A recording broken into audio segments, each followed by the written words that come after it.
first thing I wanted to do was to talk about something called the law of unintended consequences. Any of you ever are familiar with that?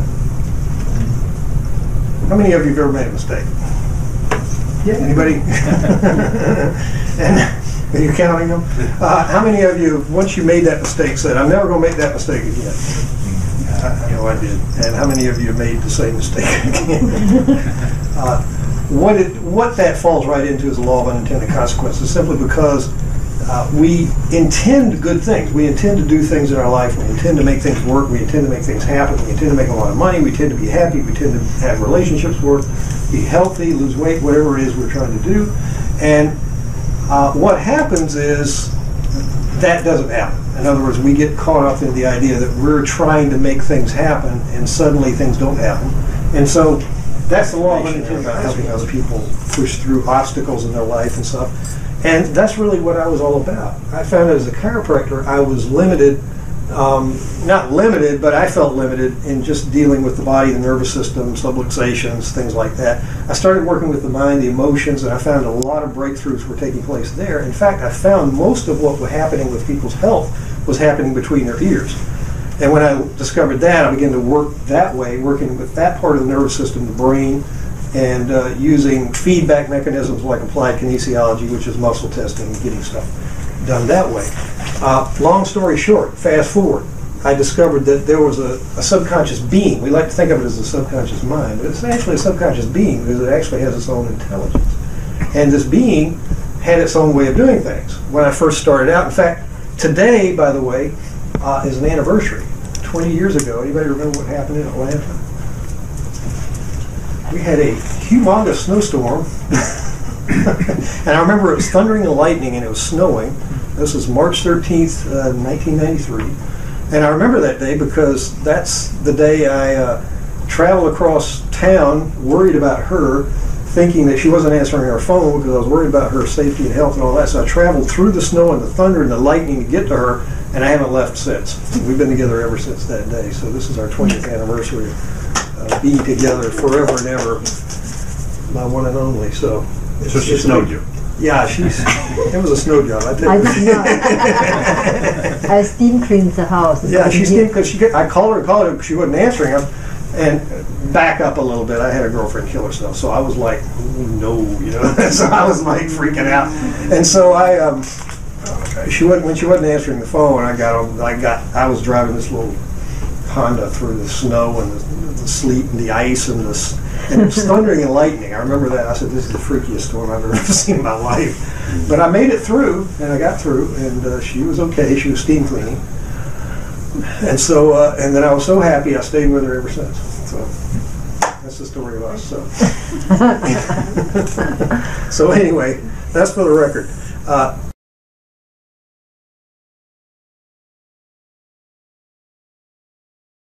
I discovered this being that was inside. I was doing muscle testing and trying to figure out what was this. Why was my life not working the way it should? Why was I not making money? Why was I not being successful? Why couldn't I do the things I wanted to do? Why were all these tragedies and disasters happening in my life? And I tried to figure this out, and I couldn't figure it out. But I figured there was a being inside of me that was making things happen. And in fact, what I did was I called this being the one who makes things happen. For lack of a better term, that's what I called it. And so, with that said, I just started testing and speaking to this being as if it were an intelligent being. And lo and behold, I started getting answers. And I kept going along this way, and I began to find out that there was there was a limit to what I could find out from this being. First of all, there seemed to be a wall. Anybody ever try to do something and you just sort of hit the wall and you just can't get beyond that wall, like you're trying to lose weight or you're trying to make money work or relationships work, something work, and it just doesn't happen. Anybody have that experience? Ever? Just me? Okay. Yeah. Good. And I discovered that when I hit that wall, I had no access to what lay behind it. And in logical soul work, what I discovered was that there's a field of decisions. Everything happens because a decision is made. Nothing happens when a decision is not made. A decision relates to computers. For example, a computer has switches. In other words, the circuits or whatever, on, off, on, off, on, off. Everything you see on a computer screen is glitches, ons and offs, Depends on the degree of, I'm not technical, so I couldn't tell you how it works. But all I know is that in electrical construction, when I used to study that, all circuits are comprised of on and off. And if something is open, then electricity can go through. And you can actually set up logic, and that's how computers were set up, logic based on whether or not this circuit flows or whether it doesn't flow.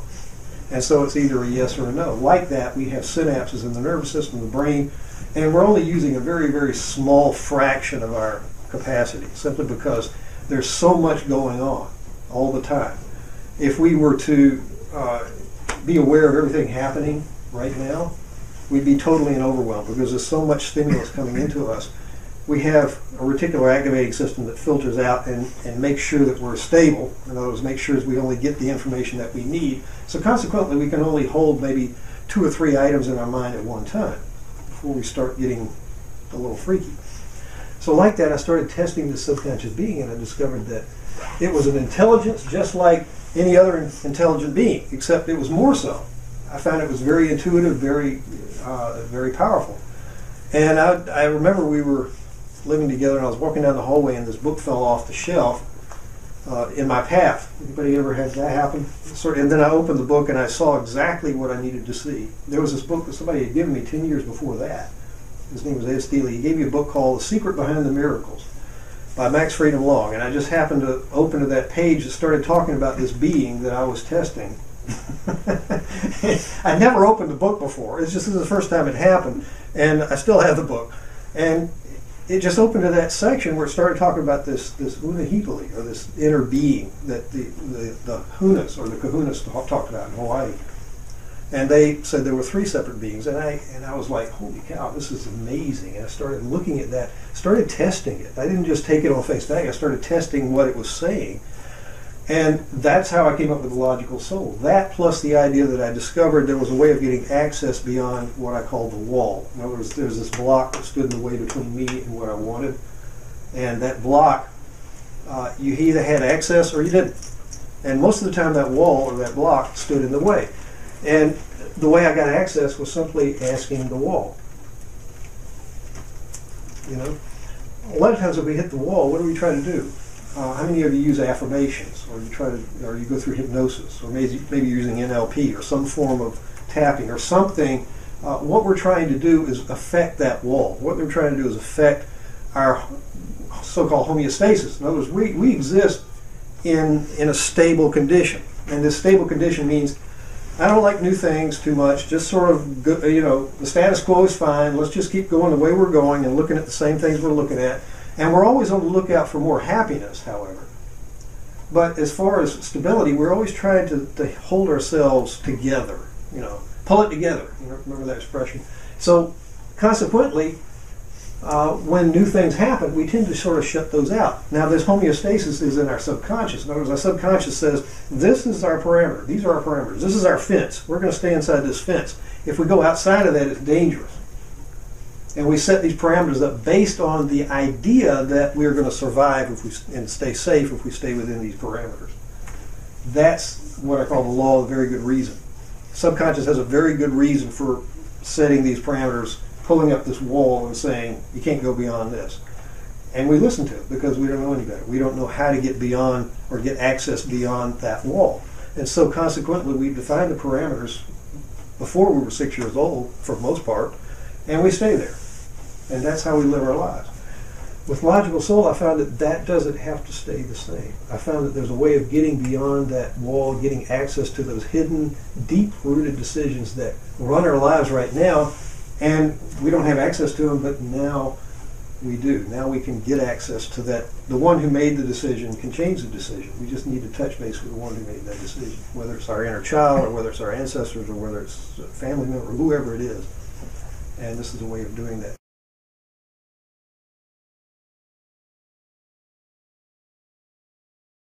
I know April has been she's doing the course right now. How many of you've had sessions before? Any experiences you want to share, or anything that you want to talk about? I think the most important core component to me that I found out was that it wasn't so much any exterior thing, it was limits I set on myself on almost everything. Right. And getting past those is the trick because they're part of you. Right. So whether it's a good limit where you say I can do this, and there's areas in my life I'm extremely confident in, Right. and there's areas in my life that just seem to be this whirlwind of repetitive roadblocks, and the realization that it's all inside me, and I'm the one that has to release them or cause them to be released, or going through the process. Right. Okay, so so you're finding your own limitations or self-imposed limitations are what hold you back. Oh yeah. And you've made some progress, I take it. Oh yeah. Since then. Yeah. And once you discovered these limitations, you basically said, Yeah, I mean we've been working on our $30,000 raise this month. Yeehaw! So I was not unhappy with that, but I can still fill the wall. And I'm thinking, well, if you can get a $30,000 raise, what happens if you could actually remove the wall? What happened if the wall started working for you? We've done the thing where, can you accept $1 million?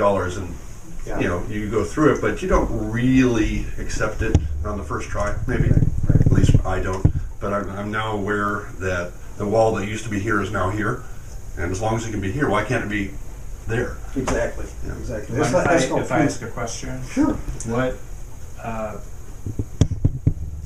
What did you notice that you're able to do to push the wall that allowed you to get that raise? He reset my limits, and it wasn't like there's a magic pill, and all of a sudden I went from earning $40,000 a year to $400,000. But there was a resistance before that's now been moved out, and I'm confident that if I keep doing this, it'll keep moving out and out. In general, or was there something specific? You were talking monetarily, or there's just so many aspects of your life that you want to improve. What you, I guess, where the wall was. I used to have how did you know that it was moved? I used to have a multi-million-dollar computer company when I was in Colorado, and eventually, piece by piece, it got taken away from me. And as every piece was taken away, I brought my limits back and back and back, and reset them lower and lower and lower. And at the end of this, I finally decided, I really had enough of this, and started questioning. I used to go to a church that practiced the law of attraction, and all. It's just you have to accept it about yourself that the limit is self-imposed, and that you can fix this. You can reset that back outwards, because most of us have no problem being able to earn as much money as we want to earn. But what stops us is ourselves. There's a belief inside ourselves that, oh gosh, there's been 10 things in a row wrong. There's going to be 11. There's going to be 12. There's going to be 13. Well, those are self-imposed beliefs, and we certainly live in trying times where there can be evidence for either case. Yeah. My ex-wife used to have this incredible ability. She would walk into a restaurant and get bad service. There could be 15 of us at the table, but she expected to get bad service. And every other time it was, you look at her and go like, how did you do that? That's incredible. Special talent.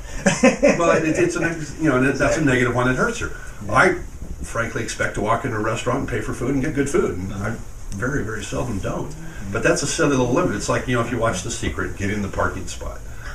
Get the parking spot every time. So I knew when I would Robin. I get the parking spot every time. Oh yeah, that's her. And if I rush to find one, then there's usually one that opens up in front. Yeah. A closer spot when she's with me, and maybe I didn't take it because we were rushing or so.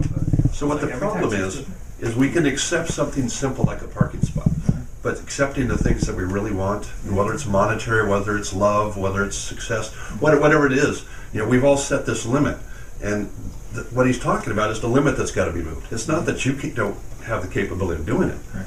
Look at Forrest Gump. There's plenty of people out there walking around like that. But it's your limit, and if you don't if you can move the limit bar out and out, then you've got that extra pool to swim in. Would you call a limit? Would another term for it be a comfort zone? Maybe a comfort zone, maybe a danger zone. Maybe I'm comfortable in here, because I certainly wasn't comfortable where I was, but I had to readdress, and it's working with people like Michael that I know this is right, and sometimes you have to hit it with a hammer a whole bunch of times just to move it an inch, and sometimes you can make a big leap. You were asking him specifically what was happening. The interesting thing about this work is that we're all different, and we all have different, turning points, as you would. Different turning points, different needs, different decisions, because all of us have different decisions. Now, there are certain decisions, for example, that are what I call archetypal. And archetypal decisions would be, who am I representing when I'm doing this? For example, am I the hero? Am I the mother? Am I the, whatever? These are archetypes. These are ways that we see ourselves when we take action. So in taking action, we can come across as being the hero or the mother or whatever until we get slammed in the face, and then we're no longer the hero. And then life sort of flies in the face of our archetype, and then we're confused. And then we get to be the victim, or then we get to be something else, another archetype.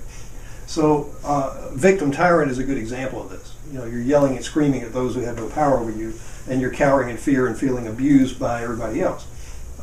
These are different archetypes that complement one another and go together. And we all tend to fall into one category or another, and we cover these during the course, but primarily it's all about decisions. It all boils down to decisions. What are the decisions that we have made that have set our parameters or set our wall or set our limits?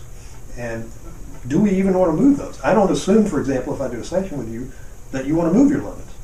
You may be perfectly comfortable where you are, in which case I say, great, that's wonderful. How can I help you today? It's not about me. In other words, it's not about where I think you should be. It's about who you are and where you would like to be or where you want to be and what's standing in the way of where that is. So, good points, both of you.